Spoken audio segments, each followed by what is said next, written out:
So ripple effects. The overarching question is what happens to the Pac-12 now and next. But I'm going to ask it to you in this manner. What's going on in Phil Knight's office right now, wherever he is, Bruce Feldman? What's happening with him? Yeah, that is a good question. I mean, from what I had heard late last night was don't be that confident Oregon is going to the Big Ten ASAP, immediately. Now, to me, on the surface of this, when I first heard it, I was like, okay, you have the two LA schools. And then I was like, well, you have Washington and Oregon out there who are both also, Oregon's Portland, and obviously Washington is Seattle. Those are big media markets. They're good in a lot of sports as well.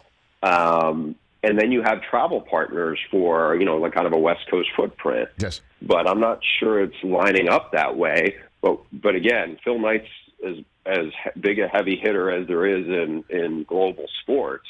Is he going to sit on the sidelines and let this school that he has built so much? And by the way, he has invested so much in the NIL piece in the last year to make sure that Oregon is going to be a player. And I'm going to try to make a run at and help my beloved school make a run at a national title. While I'm still alive. But what happens to?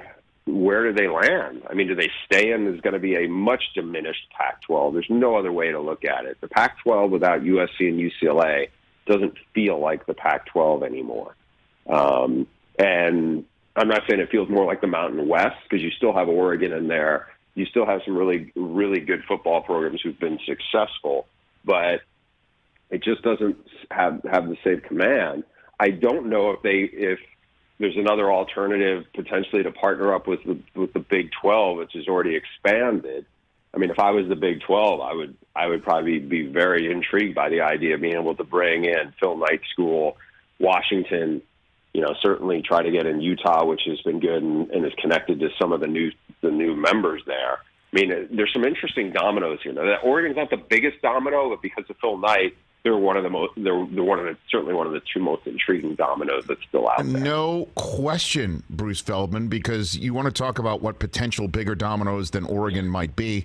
There's Notre Dame, obviously all eyes on Clemson or whatever ACC alliance that needs to be held together in the ACC due to money. I think I read something that there is a clause in their television contract. Grant of rights. Right? It's a grant of rights. Now, with the ACC, that it's a long-term deal and it's unwieldy. Now, how well will that hold up in court? I don't know for sure. Nobody feels that confident in that. But what's different is because Notre Dame is a partner in the other sports with the ACC, but my understanding is Notre Dame's grant of rights is not tied in with football, and so it's a really, really small dollar figure that would not be prohibitive for them. And I think if you're Notre Dame, it's Big Ten strong academic footprint. They're obviously geographically, it makes a lot of sense. Now you have USC, which is your arch rival, is already going there.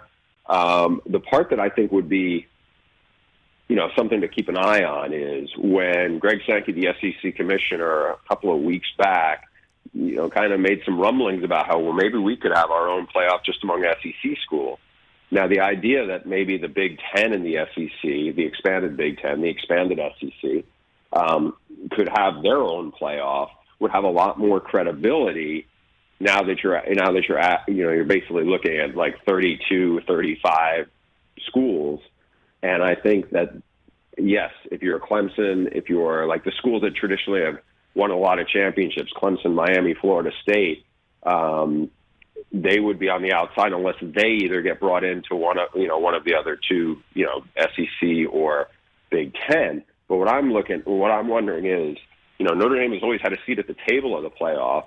If Greg Sankey and Kevin Warren decided to say, hey, let's talk about our two leagues having this playoff potentially, is Notre Dame part of that? If they're not part of the either the SEC or certainly the Big Ten, my guess is they probably wouldn't have any reason to include them then.